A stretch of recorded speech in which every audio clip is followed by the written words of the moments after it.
My account said $214. Rent was due in 6 days, and I'd been telling myself for 3 years that I'd build an emergency fund soon. That night, I made a decision, not because I was motivated, because I was done. Let me be real with you for a second.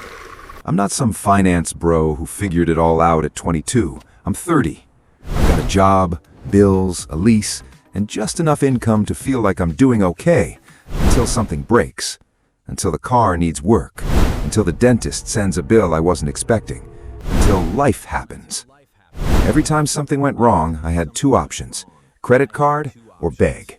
Neither one felt good.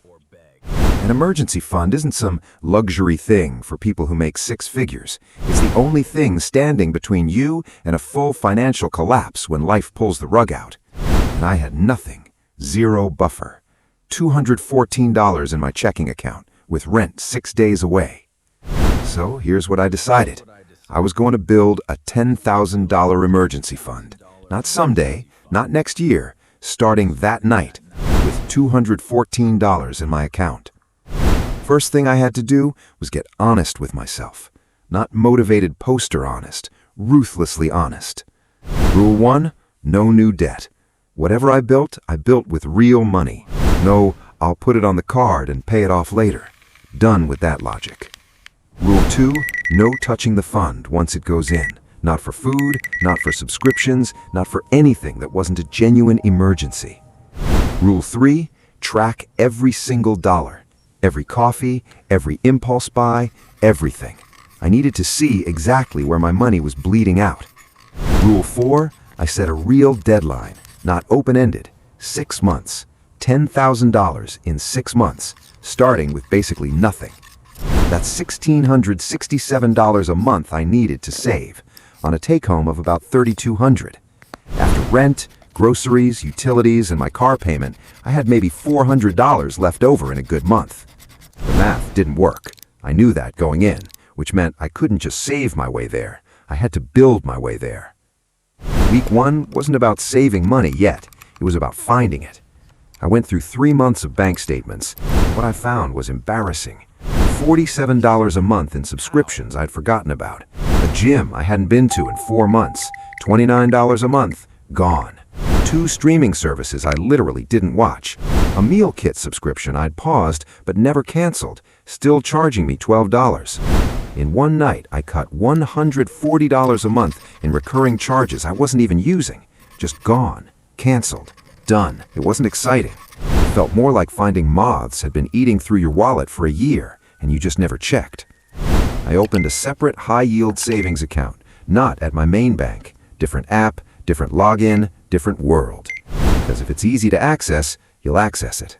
I put the first $50 in that night. $50. That was it. Week 2, I hit a wall. Even with the $140 I'd found, the math still didn't add up. I ran the numbers again and kept arriving at the same answer. My income wasn't enough to hit this goal through saving alone.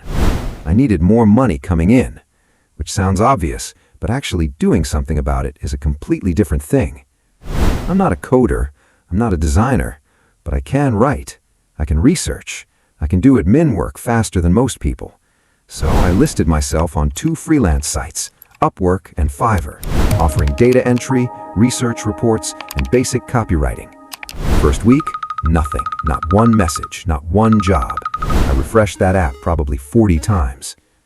I also made a rule about food. I stopped eating out during the week completely, not because I wanted to, because $14 lunches were costing me $280 a month, and I needed that $280 more than I needed to convenience. It's rice and chicken. It tastes fine. My ego hated it. Third week. Finally. You've been awarded a project. Research report on real estate trends. $85. $85. Took me a Saturday afternoon. Not glamorous, but it was $85 I didn't have on Friday. That same week, I sold 3 things I wasn't using. An old monitor, a jacket still with the tags on it, and a video game I'd played for 2 hours and forgotten. Facebook Marketplace. Total, $190. End of week 3, $487 in the emergency fund. Not close to where I needed to be, but it was real. It was there. I could see it. Month 2 was where the shine wore off completely. The little buzz of I'm doing something faded, and what replaced it was just grinding. Every weekend doing freelance work instead of relaxing. Every night checking the number in the savings account and watching it creep up slowly. I said no to 4 nights out in month 2. 4. Some of those would have cost me $60, $80 when you add drinks and an Uber each way. I said no every time, and every time felt a little more lonely. Nobody tells you that building financial discipline also means building a quiet life, and quiet can get heavy. Month 3, week 11.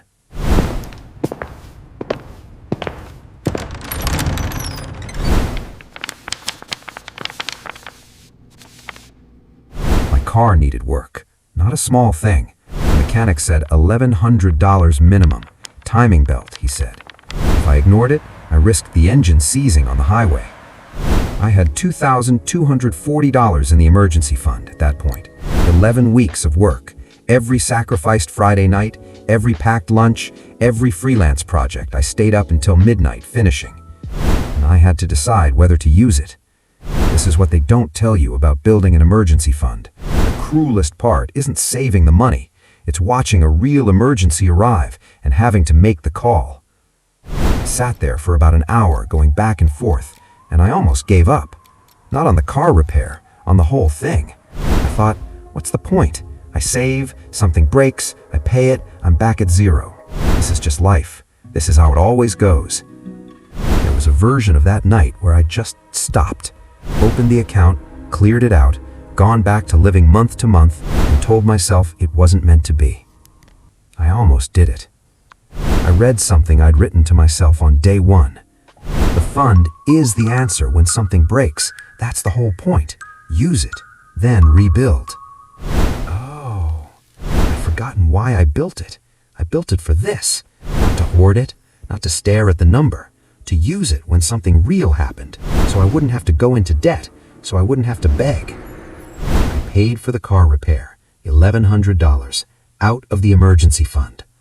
Then I opened a new page in my notebook and I wrote month 4, week 1. Here's where something shifted in me, because now I knew the fund worked. I'd used it for exactly what it was built for. No credit card, no payment plan, no phone call to my brother asking for a loan. I just paid for it and moved on. That changed how I thought about the whole thing. This wasn't a number I was trying to reach. It was a system I was building. The goal wasn't $10,000. The goal was to never be financially helpless again. I got more aggressive. I picked up a second type of freelance work, virtual assistant gigs, scheduling, email management, research. Paid $15 to $22 an hour. Started doing 8 to 10 hours a week on top of my regular job. I cut my grocery bill from $380 to $240 a month. Not by starving, but by actually mail planning and stopping the random, I'll just grab something, purchases. I renegotiated my phone plan, $20 less a month. Small, but real. Month 4, I saved $890. Month 5, $1,340, my best month yet. Month 6, final stretch. I needed $1,030 more, and I had 3 weeks left in the month. I worked every weekend that month, every single one. I took 2 extra VA projects. I sold a few more things, a keyboard, a camera lens I never used, some textbooks I'd been stepping over for 2 years. $340 total. And then, one Tuesday evening, at 9:47 p.m., I transferred the last $112 I needed. $10,000. 6 months, 1 car repair, 3 sacrificed social lives, hundreds of packed lunches, 40-something late nights. $10,000. In a separate account that nobody can touch, that doesn't disappear when life gets weird. I sat there for a while, just thinking about the version of me 6 months ago. The guy who was terrified of a bank statement, who couldn't sleep because rent was 6 days away and he had $214 in his account and a rent bill due in 6 days. That guy had the same income I had when I hit $10,000, the same job, the same apartment. The difference wasn't circumstances, it was the decision, and then the follow-through. First, the emergency fund isn't about the number. It's about eliminating a specific type of fear. Once that fear is gone, your whole relationship with money changes. You make better decisions, you're less desperate, you stop doing financially stupid things because you're panicking. Second, you will use it, and that's fine, that's correct. When I spent $1,100 on my car and rebuilt from $1,140, rebuilding the second time was faster because I already had the systems, the habits, the income streams. Third, the social cost is real. Saying no to your people is hard. Don't pretend it's not, but it's temporary. And the people who actually matter will still be there when you come up for air. Fourth, you have more options than you think. Most people treat their income as fixed and their expenses as fixed and see no room to move. That's not true. I found $140 in forgotten subscriptions on night one. I generated $85 in a single Saturday afternoon online. The money is there. You just have to actually look for it. And fifth, start ugly.